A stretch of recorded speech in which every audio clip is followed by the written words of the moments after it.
광고 말씀 잠시 전하겠습니다. 우리 기도해 주신 강권식 집사님께서 필리핀 단교 선교를 은혜 중에 다녀왔습니다. 자, 오라는 곳이 점점 많아지는데 여러분들이 건강과 영성을 위해서 기도해 주시기 바랍니다. 자, 금요일 날 8시에 계속 교리 공부가 있습니다. 여러분들이 교리를 잘 공부하면 큰 유익이 있습니다. 오셔서 배우시고 또 9시 30분부터는 같이 나라와 민족과 또 교회와 성도들의 가정을 위해서 함께 기도하는 시간 갖도록 하겠습니다. 지금 전도 대상자를 위해서 계속 기도하고 또 작성한 사람들을 좀 내고 있고요. 지금 작성한 사람들 저 뒤에 알림판에 있는데 아직 내지 않은 분들은 기도하는 마음으로 준비하셨다가 작성자들을 제출해 주시기 바랍니다. 자, 성경 봉독하겠습니다. 여호수아 15장 13절에서 19절 말씀입니다.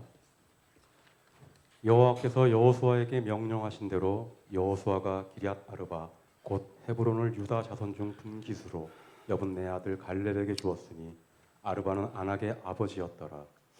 갈렙이 거기서 아낙의 소생 그 세 아들 곧 세세와 아이만과 달메를 쫓아내었고 거기서 올라가서 드빌 주민을 쳤는데 드빌의 본 이름은 기럇세벨이라.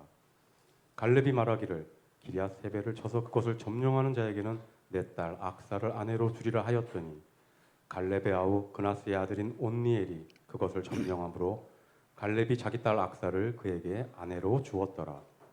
악사가 출가할 때에 그에게 청하여 아버지에게 밭을 구하자 하고 나귀에서 내리매 갈렙이 그에게 묻되 내가 무엇을 원하느냐 하니 이르되 내게 복을 주소서. 아버지께서 나를 네겝 땅으로 보내시오니 샘물도 내게 주소서 하며 갈렙이 윗샘과 아랫샘을 그에게 주었더라.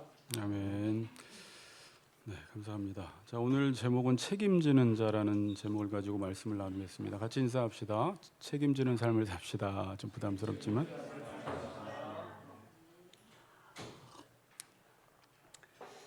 자, 우리 14장, 15장은 지금 유다 자손의 땅 분배 이야기라고 말씀을 드렸고요. 지난 시간에 14장은 갈렙이 과거에 하나님이 약속하신 헤브론 산지를 이 산지를 내게 달라고 믿음으로 요청한 내용을 살펴보았습니다.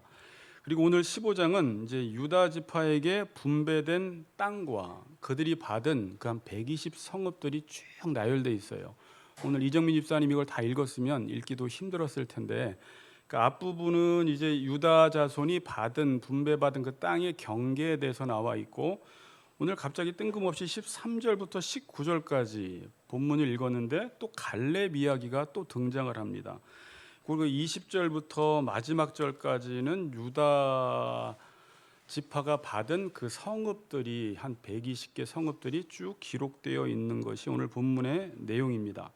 자, 지도를 잠깐 보여주세요. 지난 시간에 우리 라민영 집사님이 단톡방에 올렸는데 한번 잠깐 띄워주세요. 유다 지파가 어떤 땅을 받았는지 여러분들이 그냥 눈으로 한번 보십시오. 눈으로. 유다 지파가 저 맨 아래에 있죠. 맨 위쪽으로는 지금 이제 예루살렘이 경계선이에요. 베냐민 지파 그쪽에 겹쳐 있는데 오른쪽은 지금 염해, 사해라고 하죠. 그다음에 아래쪽은 지금 부엘세바까지 최남단까지 신광야까지 땅을 받았고 지금 왼쪽으로는 아스돗, 아스글론, 가사 이게 블레셋 지역입니다. 그러니까 블레셋 접경 지역까지 지금 유다가 받은 땅입니다. 지금 여러분들이 성경에 나온 모든 지명들이 이 지역을 지금 가리키는 거예요.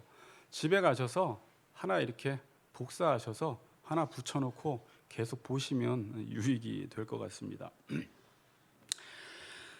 그리고 유다 지파가 분배받은 지역 안에 어떤 지역이 있냐면 예루살렘이 있고 예수님이 태어난 베들레헴이 있고 그 밑에 제가 지난 시간에 말씀드린 약속의 땅인 헤브론이 있습니다.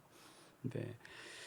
자, 이제 오늘 우리가 좀 생각해 볼 것은 이 지역을 다 언급하면서 설교를 할 수는 없고요. 지역에 대한 설교는 내용이 없습니다. 오늘 생각해 볼 것은 왜 유다가 가장 먼저 등장해서 땅 분배를 받았는지, 장자인 르우벤이 있음에도 불구하고 유다 지파가 제일 먼저 땅 분배를 받고요. 사사기서 처음 시작을 할 때도 누가 올라가서 이 땅을 치리까라고 할 때 하나님께서 유다 지파가 먼저 올라가서 족속들을 치라고 이야기합니다. 그러니까 왜 유다가 먼저 등장해서 땅을 분배받았으며 왜 이렇게 이 유다는 예루살렘이 있고 헤브론이 있는 좋은 땅을 받았는지에 대해서 한번 생각을 해보도록 하겠습니다. 물론 뭐 하나님의 은혜고 하나님의 주권적인 은혜이지만 우리가 그 부분들을 살펴보도록 합니다. 자, 야곱의 12아들 중에 장자가 누구예요? 르우벤이에요. 그 다음에는요 시므온입니다. 그 다음에 셋째가 레위예요. 그 다음에 넷째가 유다예요. 근데 지금 유다가 지금 장자의 통치권을 받았어요. 성경을 여러분들이 보다 보면 레위는 왜 장자에서 벗어났냐면 아버지 첩 비라와 통간을 했어요. 그래서 침상을 더럽혔다라고 이야기를 하고, 시므온과 레위는 여러분들이 잘 알다시피 디나가 강간을 당했을 때 그 세겜 족속들을 할례받게 한 다음부터 모든 사람들을 다 살해해 버렸습니다. 그리고 넷째 지금 유다에게 실질적인 장자의 통치권을 주게 되고 그가 장자로서의 역할을 그때부터 감당을 하게 됩니다. 그래서 모든 왕들이 유다 지파로부터 나와요. 모든 왕들이 다윗과 솔로몬 살펴보니까 40여 명의 왕들이 유다 지파로부터 나오고 예수님도 어떤 지파에서 태어나세요? 유다 지파에서 예수님이 태어나게 됩니다. 그리고 말씀드렸듯이 유다가 받은 땅이 어떤 땅이에요? 예루살렘, 헤브론. 이 헤브론은 남북 왕국이 분열되었을 때 다윗이 기름 부음을 받아서 왕이 된 곳이고 7년 반 동안 헤브론에서 다윗이 다스렸어요. 그리고 예루살렘도 마찬가지예요. 계속해서 왕들이 통치하고 다스렸던 곳이 예루살렘입니다. 그리고 나중에는 예루살렘 성전이 이곳에 서게 되고 그곳에 하나님이 또 함께 하시게 되죠. 자, 우리가 창세기 49장에 보면 야곱이 자녀들을 축복하는 내용이 나오는데 도대체 유다에게 어떤 축복을 하셨기에 유다가 이러한 복을 받았는지 그 축복의 내용을 잠시 살펴보겠습니다. 자, 앞에 있습니다. 49장 8절에서 10절을 잠깐 보겠습니다. 제가 읽어볼게요. 유다야, 너는 내 형제의 찬송이 될지라. 내 손이 내 원수의 목을 잡을 것이요 내 아버지의 아들들이 내 앞에 절하리로다. 유다는 사자 새끼로다. 내 아들아, 너는 움킨 것을 찢고 올라갔도다. 그가 엎드리고 웅크림이 숫사자 같고 암사자 같으니 누가 그를 범할 수 있으랴. 규가 유다를 떠나지 아니하며 통치자의 지팡이 그 발 사이에서 떠나지 아니하기를 실로가 오시기까지 이르리니 그에게 모든 백성이 복종하리로다. 눈으로 보세요. 유다의 이름은 찬송, 내 형제의 찬송이라는 뜻이고요. 내 원수의 목을 잡을 것이며, 그러니까 유다가 도망치는 그의 원수들을 추격해서 모든 원수들을 죽인다는 것입니다. 이 일은 유다에게뿐만 일어난 것이 아니라 그 이후에 다윗과 솔로몬, 결국은 예수 그리스도가 모든 원수들을 다 무찌르게 됩니다. 그리고 내 아버지의 아들들이 내 앞에 절하리로다. 그러니까 유다가 왕도를 얻게 되어서 모든 지파들이 유다 지파에게 복종하고 절한다라는 말이죠. 실제 12지파가 다 유다 지파에게, 다윗에게 절을 하게 됐고 예수 그리스도에게 다 복종하게 되는 일이 훗날에 일어났죠. 유다는 사자 새끼다. 누가 그를 범할 수 있으랴. 그러니까 유다 지파가 승리자, 사자라는 것은 정복자가 된다라는 의미입니다. 규가 유다를 떠나지 아니하며, 규는 뭐예요? 임금님의 지팡이를 말합니다. 그러니까 통치권이 유다에게서 떠나지 않는다는 것입니다. 그리고 실로가 오시기까지 이르리니 그에게 모든 백성이 복종하리로다. 그러니까 실로는 지명 이름이지만 상징적인 의미예요. 평화라는 의미인데 성경에서 주로 또 예수 그리스도를 가리킵니다. 그러니까 실로가 오시기까지 이르리니 그에게 모든 백성이 복종한다라는 것입니다. 그리고 여러분들이 이제 11절 이후에 쭉 보면 포도나무가 계속 나오는데 성경에서 포도나무는 뭘 상징해요? 풍요를 상징합니다. 풍요. 유다는 물질적인 모든 풍요의 축복도 받는다라는 것입니다. 너무 좋은 축복을 받았죠. 여러분들도 이런 축복을 좀 제가 받으라고 해서 받는 건 아니지만 받았으면 좋겠습니다. 네. 자, 그런데 어떻게 유다가 이렇게 복을 받고 살았을까? 어떠한 삶을 살았나? 이제 유다의 삶을 좀 살펴보면 물론 복은 하나님이 주시는 주권적인 은혜이지만 도대체 유다가 어떤 장자 역할을 감당했기에 루벤이 있음에도 불구하고 둘째에 시몬과 레위가 있음에도 불구하고 유다가 장자의 통치권을 가지고 유다 지파로부터 모든 왕들이 태어나고 예수 그리스도가 태어났을까? 유다의 삶을 보면 형제들이 요셉을 죽이려고 할 때, 야곱의 형제들이 요셉을 죽이려고 할 때 누가 나섭니까? 유다가 나서서 웅덩이에서 죽이지 말고 이스마엘 상인들에게 팔자고 제안한 사람이 유다였어요. 그리고 양식을 구하러 이제 어디로 가? 애굽 땅에 갔을 때 요셉이 누구를 데려오라고 합니까? 베냐민을 데려오라고 해요. 그래서 베냐민을 데리러 갔는데 아버지 야곱이 베냐민을 보내려고 해요? 아니에요. 요셉도 이뤘는데 베냐민마저 이룰 수 없다고 하면서 절대 보낼 수 없다고 이야기를 합니다. 그때 누가 나서냐면 유다가 나서요. 자기가 베냐민의 담보가 되겠다고 합니다. 제가 이 담보라는 단어를 찾아봤더니 아라부라는 뜻인데 자신의 목숨을 내놓겠다라는 거예요. 그러니까 이제 유다의 삶을 쭉 보면은 물론 창세기 38장에 자기 며느리 다말과 그런 사건도 있었지만 유다는 주로 책임지는 삶을 살아갑니다. 이 담보라는 의미가 책임진다라는 의미예요. 내 목숨을 내놓겠다라고 하면서 베냐민을 데리고 다시 애굽으로 올라가요. 그리고 애굽으로 올라갔을 때 그들이 이제 식량을 얻으러 모든 형제들이 올라왔을 때 요셉이 시험을 합니다. 은잔의 테스트라고 해가지고 이 형제들이 얼마나 지금 변화되었는지 테스트를 하는데 누구의 자루에다가 은잔을 넣습니까? 베냐민의 자루에다가 은잔을 넣어서 베냐민을 도둑으로 몰아가요. 그때 또 누가 나서요? 또 유다가 나서서 자신이 모든 일들에 대해서 책임을 지겠다고 해요. 자신이 종이 되겠다고 이야기합니다. 그러니까 유다가 계속해서 넷째였지만 이 장자의 행세를 하게 됩니다. 그래서 결국 성경은 좀 어려운 부분이지만 역대상 5장 1절에 보면 요셉은 장자의 명분을 가졌고 실제 장자의 통치권은 누가 갖냐면 유다가 갖게 돼요. 그래서 유다 지파로부터 모든 왕들이 다 태어나게 됩니다. 그래서 여러분들이 창세기 44장 그 은잔의 테스트 그 장을 읽어보시면 이 야곱의 형제들을 부를 때 어떻게 부르냐면 루벤과 그의 형제들이라고 부르지 않고 유다와 그의 형제들이라고 부르요. 그러니까 유다가 대표가 됩니다. 왜요? 장자의 행동을 계속 해왔던 것입니다. 다시 말하면 모든 일에 책임을 지려고 하고 희생하려고 했던 거예요. 자, 여러분 이제 이 내용뿐만이 아니라 이제 하나님의 나라는 누구를 통해서 이루어지냐면 책임지는 사람을 통해서 하나님의 나라가 이루어져요. 누가 하나님 나라의 땅을 받을 수 있냐면 책임지는 사람들이 하나님 나라의 땅을 받게 돼요.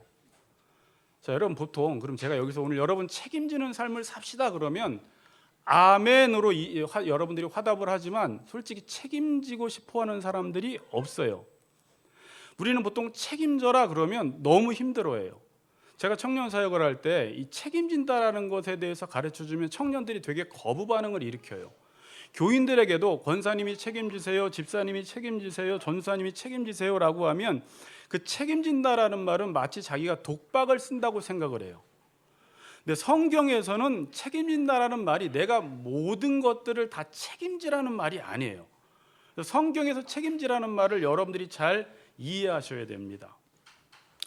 하나님을 믿게 되면 이 책임이라는 단어가 세상에서 책임이라는 의미와 달라져요.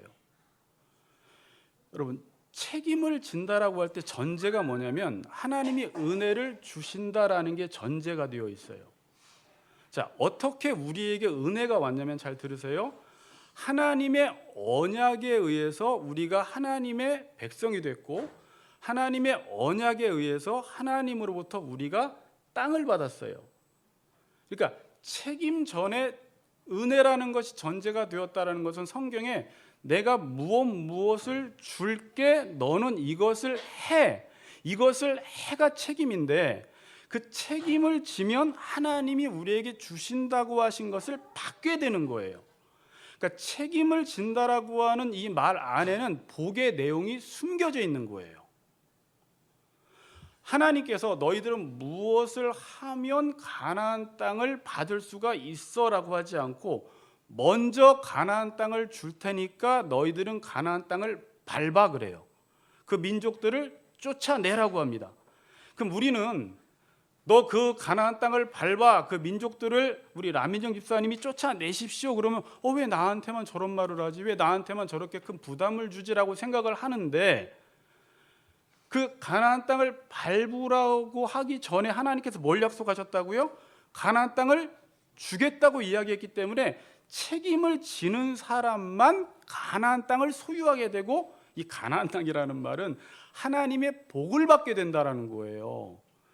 그래서 이 땅에서 책임지는 사람들이 하나님이 우리에게 주시는 복을 누리게 돼요. 근데 세상에서는 뭐라고 이야기하냐면 너희가 무엇을 하면 내가 가나안 땅을 줄게 그래요.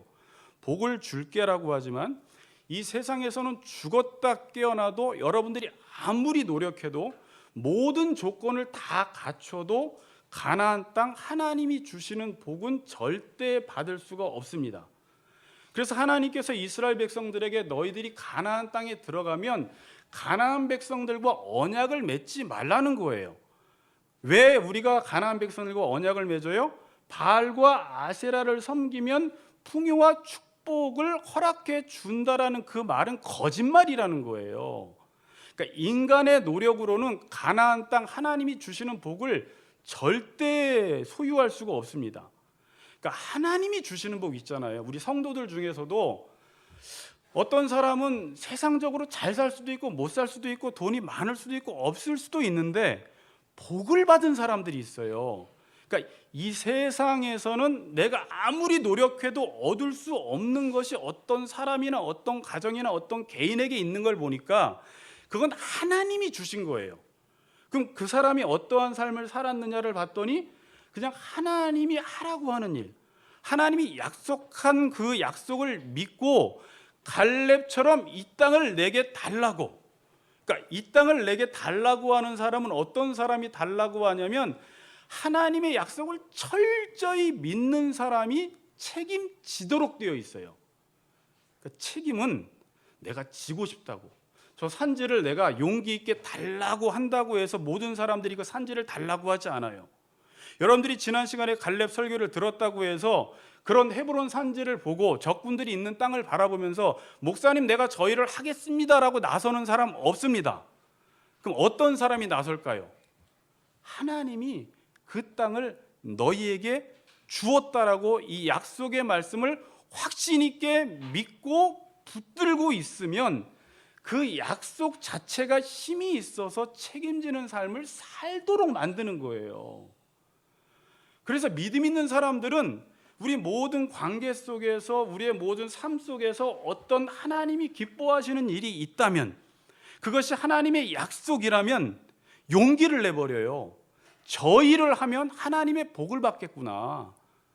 그러니까 모든 일을 아무거나 다 한다고 해서 복을 받는 것이 아니라 하나님이 약속하신 내용들, 하나님이 기뻐하시는 것들을 욕심내어서 자신이 그 일을 행하면 그 책임을 질 때 우리는 보통 그래요. 아유, 저 사람은 교회에서 고생만 하네. 아니에요. 그 사람의 삶을 보면 나중에 우리가 노력해서 얻을 수 없는 것들이 왕창 주어져 있어요. 그게 믿음이에요, 여러분. 사람들이 책임지기를 싫어하는 이유는 약속이 주는 유익을 모르기 때문입니다. 그러니까 여러분, 성경에서 책임지라는 말은 더 많은 복을 누리라는 말이에요. 책임지십시오 그러면 여러분 더 많은 복을 누리십시오라는 그 의미예요. 책임지시오라는 말은 더 많은 땅을 차지하라는 말입니다. 절대 성경은 공짜가 없어요. 하나님은요, 여러분 나중에 저도 또 하나님 나라 강의 때 말씀드리겠지만 철저히 신명기서를 근거로만 일을 하세요. 이렇게 하는 사람에게 복을 주고 이렇게 하는 사람에게 저주를 준다, 이 원리로만 일을 하세요. 그냥 하나님은 공짜로 안 하세요. 그냥 그 약속대로만 일을 하세요. 그래서 정말 하나님의 말씀을 믿고 나가는 사람들에게 이 약속을 성취시켜 주시고, 아무리 교회를 오래 다니고 장로가 되고 권사가 되고 집사가 되고 목사가 돼도 하나님의 약속의 말씀을 따라 살지 않는 사람들은 그 약속의 말씀이 우리의 삶 가운데 이루어지지는 않습니다. 그래서 여러분들이 교회에서 보면 희한하게 어떤 사람들은 하나님의 약속을 그렇게 많이 누리는데 어떤 사람은 그렇게 열심히 봉사활동하는데 하나님의 약속과 무관한 사람이 있어요. 그럼 바르게 가르쳐 줘야 돼요. 어떤 동기로 일을 해야 하고 어떤 동기로 열심을 내야 하는지, 무엇을 해야지 하나님이 기뻐하시는지를 바르게 알려주어서 그 하나님의 복의 성취자가 되도록 만들어 주어야 합니다.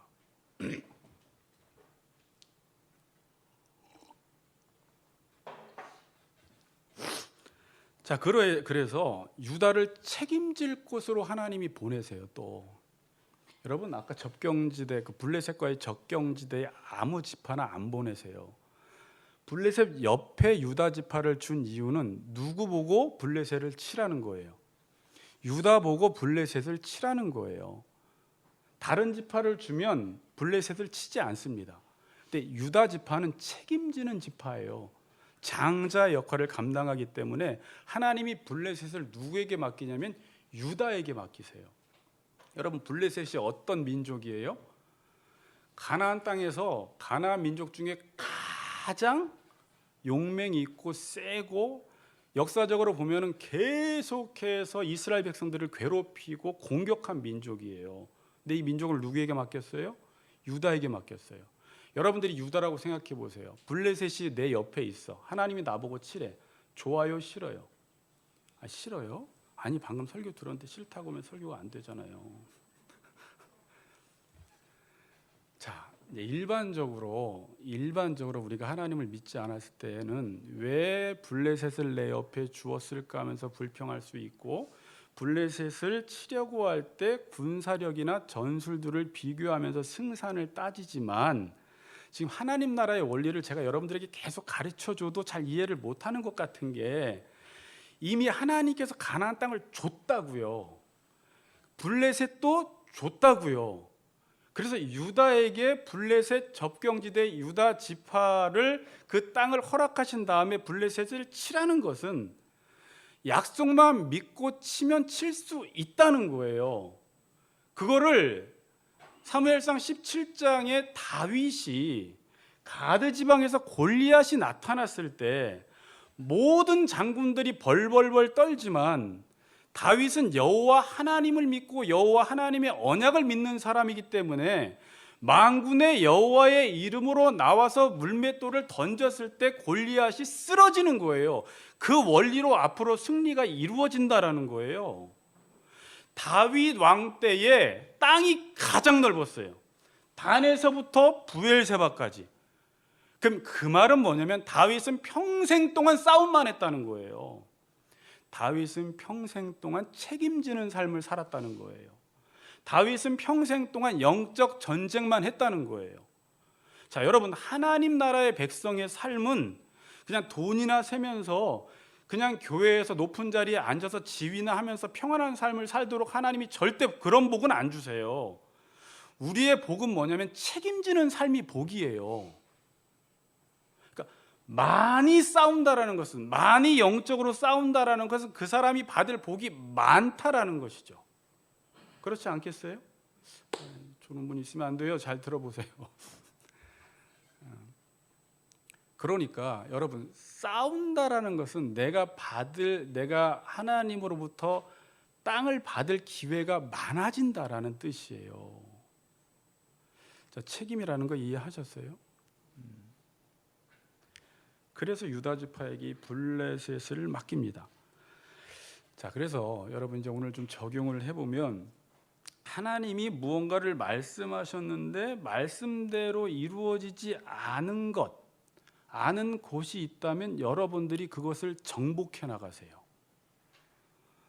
자, 제가 그래서 한번 그 부분들을 우리 교회나 저도 이제 이 설교 준비를 하면서 우리가 하나님의 일을 할 때 무대뽀로 하지 말고 인간이 보기에 좋게 하지 말고 성경에서 지금 하나님이 말씀하시는 것이 있는데 여러분들이 보기에 이루어진 것이 있고 이루어지지 않은 것이 있을 때 이루어지지 않은 것을 보고 여러분들이 내가 나서서 그 일을 하겠습니다라고 하는 정복자의 자세를 가지라는 거예요.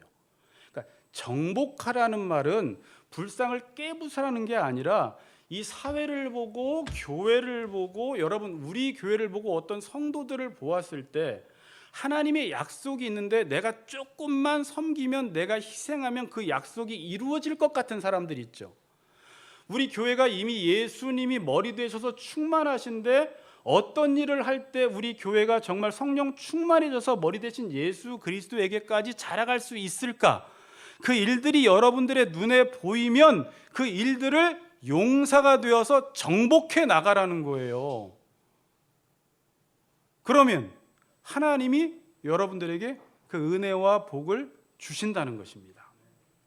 자, 인사합시다. 우리 정복합시다. 네, 정복합시다. 그러니까 하나님의 약속을 믿고 행동하는 것, 도전하는 것, 이게 정복이에요. 정복. 자, 그런 차원에서 여러 가지를 제가 생각해 봤어요. 자, 우리 교회가 여기에 세워지고 성도들이 연약해서 못 나오는 사람도 있고 멀어서 못 나오는 사람들이 있을 때 우리가 그 성도들을 위해서 할 일이 있으면 그리고 성도들이 나와서 이 안에서 예배를 드리고 기도를 하고 성경 공부를 한다면 그게 하나님이 기뻐하시는 일이라면 그 연약한 부분을 여러분들이 담보가 되어서 책임짐으로 그 일들을 감당할 때 우리는 그 일들을 누군가 하면 좋아하지만 자기는 안 하려고 하는 게 보통 생각이잖아요. 그런데 여러분들이 지금 생각을 조금 바꿔보세요. 그게 정말 하나님이 기뻐하시는 일이고 하나님의 약속의 말씀이라면 하나씩만 감당해 보세요. 우리 교회일 뿐만이 아니라 이 사회를 바라보면서 여러분 가정을 바라보면서 분명히 하나님의 약속은 복을 준다고 했는데 무엇을 안 해서 지금 복을 못 받을까? 분명히 우리가 믿음으로 행하지 않는 일이 있기 때문에 그래요. 하나님은 계속해서 여러분들에게 말씀으로 도전을 주었는데 갈렙처럼 이 산지를 내게 달라고 하지 않고 끊임없이 핑계대고 연약해서 나는 못하겠다고 이야기하고 그 하나님을 믿지 못하면 하나님을 기쁘시게 하지 못해요. 믿음이 없이는 하나님을 기쁘시게 하지 못하나니 하나님께 나가는 자는 반드시 하나님이 계신 것과 하나님을 찾는 자들에게 상 주시는 이심을 믿고 나가라고 말씀하고 있습니다. 저의 삶을 살펴보아도 교회 일을 내가 해야지라고 하면 할 힘이 없어요. 그런데 제가 무섭게 주님의 일을 할 때, 무섭게 선교를 할 때, 정말 열정적으로 신앙생활을 할 때는 언제였냐면 내 안에 열정이 많을 때, 청년 때 그렇게 한 것이 아니라 하나님의 말씀을 듣고 그 말씀에 붙들렸을 때 그 말씀이 나에게 힘이 되어서 내가 일을 하기 시작하는데 이건 내 힘이 아니라 약속이 주는 힘, 은혜가 주는 힘으로 그 일들을 해나가요. 그런데 이 사람은 다른 사람이 볼 때는 희생하는 삶을 살아가고 있어요. 근데 본인은 자기가 희생한다고 생각을 하지 않습니다. 너무 기쁘게 그 일을 하고 있는 거예요. 알고 봤더니 말씀에 사로잡혔어요. 성령 충만한 거예요. 그래서 모든 일들을 나한테 맡겨달라고 이야기를 해요. 그리고 그 사람을 통해서 하나님의 약속이 계속 이루어집니다. 이런 사람들이 우리 교회에 많다면 우리를 통해서 하나님의 나라가 확장되는 것이고 하나님의 땅이 넓어져 가고 있는 거예요. 여러분 이 시대에 필요한 것은 여러분들이 그런 용기를 내야 돼요. 그런 용기. 하나님 제가 정복하겠습니다. 저 약속의 말씀은 제가 이루겠습니다. 저 일은 제가 감당하겠습니다. 아직 선교지에 복음이 들어가지 않은 그곳 제가 나가겠습니다. 하나님 교회 연약한 부분 제가 감당하겠습니다. 그리할 때 그 하나님의 복이 그 개인에게 그 가정과 교회 가운데 임한다라는 거예요. 자, 그리고 이제 오늘 본문을 읽었는데 제가 이 본문이 왜 중간에 들어갔을까를 정말 많이 고민을 했거든요. 그리고 이 내용이 거의 똑같은 내용이 어디 있어요? 성경 읽어보신 분들, 이 내용이 오늘 본문 내용이 어디 있어요? 사사기서 1장에 또 있어요. 이 내용이. 자, 다시 이제 오늘 읽었던 13절, 19절을 보세요. 이 내용은 이렇습니다. 지금 지난 시간에 살펴보았듯이 갈렙이 헤브론을 자신에게 달라고 해서 실제 갈렙이 그 기럇 아르바 족속들을 다 치게 됩니다. 그 내용이 14절에 이렇게 나와 있어요. 갈렙이 세세와 아이만과 달메를 어떻게 쫓아내었습니다. 그리고 15절 같이 읽습니다. 15절 시작.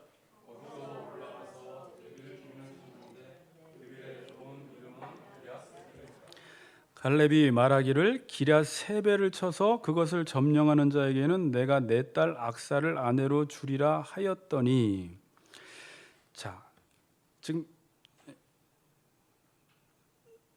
그 아르바 사람들을 다 쳤어요. 그리고 지금 갈렙이 드빌 주민을 쳤고 드빌의 본 이름은 기럇 세벨인데 갈렙의 힘으로 기럇 세벨을 다 정복할 수 없다라는 것을 알고 갈렙이 한 가지 제안을 합니다. 갈렙이 말하기를 기럇 세벨을 쳐서 그것을 점령하는 자에게는 내가 내 딸 악사를 아내로 주리라. 자, 갈렙은 지금 나이도 많습니다. 어떻게 보면 이 정도 했으면 할 만큼 했어요. 그래서 전쟁을 그만해도 돼요. 근데 갈렙의 기질을 생각해 보니까 갈렙은 어떤 사람이냐면 방금 이야기했듯이 어떤 하나님의 약속이 보이면, 정복할 땅이 보이면 자신의 힘으로는 자신이 나이가 많아 그 땅을 정복할 수 없어. 그러나 정복할 땅은 보여. 그러니까 어떤 제안을 해요? 자기는 정복하지 못하지만 이 기럇 세벨을 정복하는 자에게 자기 딸 악사를 준다고 제안을 하면서 누가 나타나요? 여기서 온니엘. 온니엘이 누구나 보니까 그나스의 아들. 그나스는 갈렙의 아우 그나스의 아들이니까 조카예요. 그리고 사사기서 1장에 온니엘이 첫 번째 사사로 등장을 합니다. 이 온니엘이 등장을 해서 기럇 세벨을 쳐서 악사를 취하게 돼요. 그러니까 이 본문이 지금 하고 싶은 말이 뭘까요, 여러분? 갈렙은 자신이 지금 나이가 많아 늙어서 기럇 세벨을 스스로의 힘은 칠 수 없어도 하나님의 약속이 보이면, 정복할 땅이 보이면 그의 기질상 가만히 있지를 못하는 거예요. 그 땅을 정복하려고 하는 거예요. 여러분, 어떤 분들은 집에 청소가 안 돼 있고 설거지가 안 돼 있으면 그것을 보지 못하고 바로바로 해야 되는 사람이 있죠. 갈렙이 그런 사람이에요. 하나님의 약속이 이루어지지 않는 것을 바라보며 가만히 있지를 못해서 결국은 자기 딸 악사를 준다라는 제안으로 해서 온니엘이 결국은 그 땅을 정복하게 됩니다. 자, 그런데 이제 17절에 보면 이렇게 나와 있어요. 갈렙의 아우 그나스의 아들인 온니엘이 그것을 점령함으로 갈렙이 자기 딸 악사를 그에게 아내로 주었더라. 성경적으로 한 인물을 소개할 때 어떻게 소개하죠? 보통 누구의 아들, 아버지의 이름을 대면서 아버지의 아들이라고 이야기하는데 여기는 온니엘의 아버지를 대는 게 아니라 앞에 누구의 이름이 들어가 있어요? 갈렙이 들어가 있어요. 이 말은 뭐냐면 갈렙이 지금 온니엘의 신앙과 믿음의 영향을 받고 살았다라는 거예요. 그래서 이 이야기가 어디까지 연결이 되냐면 사사기서 1장까지 연결이 돼요. 갈렙은 나중에 죽었을까요? 안 죽었을까요? 죽었습니다. 그런데 사사기서 1장에 보면 온니엘이 갈렙의 믿음과 신앙을 이어받아서 1장에서 갈렙이 신앙생활했던 방식으로 똑같이 용사가 되어서 사사로서의 역할을 감당해요. 그러니까 갈렙은 죽었지만 갈렙의 믿음은 누구를 통해 계승되고 있어요? 온니엘을 통해서 계승되고 있는 거예요. 여러분, 믿음으로 부모님이 살면, 하나님의 약속의 말씀을 붙들고 살면 그 부모는 죽었다 하더라도 그 믿음은 죽지 않고 자녀에게 그대로 계승되어서 자녀가 그 부모가 했던 신앙생활 방식을 똑같이 하고 있어요. 아멘. 그래서 사사기서 1장에 아까 이 내용이 똑같이 나오는 이유가 뭐냐면 지금 온니엘의 신앙은 갈렙의 신앙이라는 이야기를 지금 하고 있는 것입니다. 그리고 그 딸 악사 이야기를 또 합니다. 18절 19절.